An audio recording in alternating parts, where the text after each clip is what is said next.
Hi and good day to you. I'm Rosanna Roy, and this video is on the poem Or Will the Dreamer Wake by Medora Chevalier. This poem is part of the class 10 English language textbook, and it is included in the 6th unit, which is dedicated to biodiversity. We know biodiversity is a very relevant topic right now, as we have already lost a lot of species, and if we do not try to preserve what we have, we are going to end up losing more species. And this is the same concern expressed by the poet in the poem. So, talking about the poet, Medora Chevalier is a 21st century poet who writes on topics such as environmental degradation, which are relevant to the present time. And this specific poem I said as earlier is about how many species have already vanished from the face of the earth, and the need for protecting what we have, so that we can preserve that species for a long time, so that the future generations can also enjoy the biodiversity that we have enjoyed. So this is the main theme expressed in the poem by the poet, and let's talk about the poem. It consists of 5 stanzas, and each of the stanza is dedicated to an endangered animal. Okay, we know endangered animals are species whose number have gone down drastically due to human activities. So let's move on to the poem. Or will the dreamer wake? Out in the east, the jungle listens. The tigress, plaintive, growls in pain. The great trees hear her breathing, shaking. Inside her still the new lives wait. These cubs could be the last ones ever to freely live and roam and mate. Our grandchild knows the tiger never, or will the dreamer wake? Far in the north, the white bear snuffles. Down in her lair, the gleaming snow. She waits for all the life she's making. Outside, the crashing glaciers grow. These cubs could be the last cubs ever to freely live and roam and mate. Our grandchild knows the white bear never, or will the dreamer wake? In the first stanza of the poem, the poet talks about a tigress. We know that tigers are endangered and their number has gone down drastically. So, the tigress mentioned in this poem is described to be plaintive, Plaintive.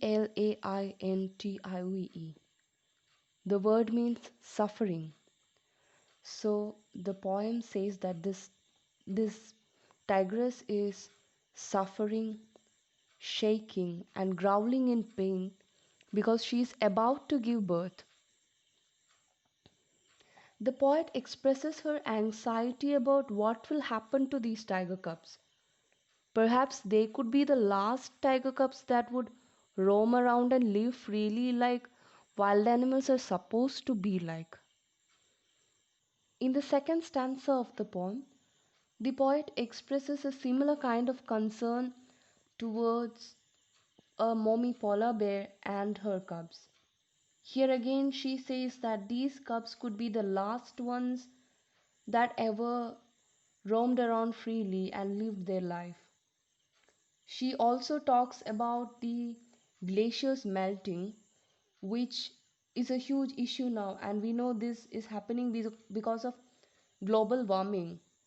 and this is really wreaking havoc in the natural habitat of the polar animals. There in the west, the song thrush warbles. She weaves her nest to hold her clutch. A long wait now to find a partner. The eggs are laid, there are not much. These chicks could be the last ones ever, the last to fly and sing and mate.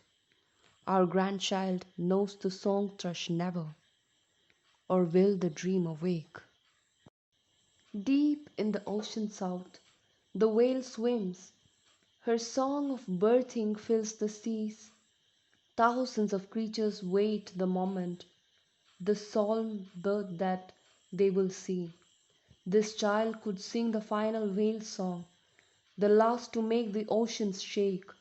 Our grandchild never hears its mystery, or will the dreamer wake. The third and the fourth stanzas of the poem are dedicated to the song thrush bird and the whale, respectively. Again, in these stanzas, the poet expresses her anxiety about the species dying down and her fear that the future generations may not be able to witness these species and coexist with them. On one side, these animals are not able to find enough food to sustain, and on the other side, their home, their natural habitat is being destroyed, all due to human activities.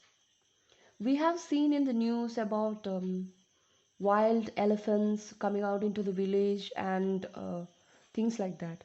Such things happen because they no longer have enough space to live. Their home is being encroached upon. And here the poet in the fourth stanza, she says that perhaps the future generations will will not be will not bear witness to the mysteries of nature owing to human activities, owing to the things that we are doing now. Let's move ahead to the last stanza of the poem. Here in the center, four directions gather. The path ahead leads up or down. Is this our last bright new world birthing? Is this our waving as we drown? This could be our last true moment, knowing the truth our choices make. Our grandchild asks, that was the moment, and did the dream awake? The last stanza places human beings at the center of the earth, surrounded by all the damage that they have done to the environment on all sides of the world. And they are in a position where they have to make sensible choices, because those choices are going to impact generations to come. Throughout the poem, at the end of every stanza, the poet keeps using the refrain, or will the dreamer wake, which is also the title of the poem. Now, a refrain is a theme or a line that keeps getting repeated in a poem, and that sets the general tone of the poem. So, this line here, or will the dreamer wake, um, is not just a refrain, but it is also a call for action for human beings to make better choices, because our choices impact generations to come. And let me conclude with the lines, the quote attributed to the Red Indian chieftain, Chief Seattle. We do not inherit the earth from our ancestors. We borrow it from our children. Thank you. Hey, thanks for watching. This is my very first video on AC English with Rosanna Roy. Stay tuned for more videos on English grammar, communication, and literature. And don't forget to subscribe to our channel Bookmark. And do let us know your thoughts in the comment section. Thank you.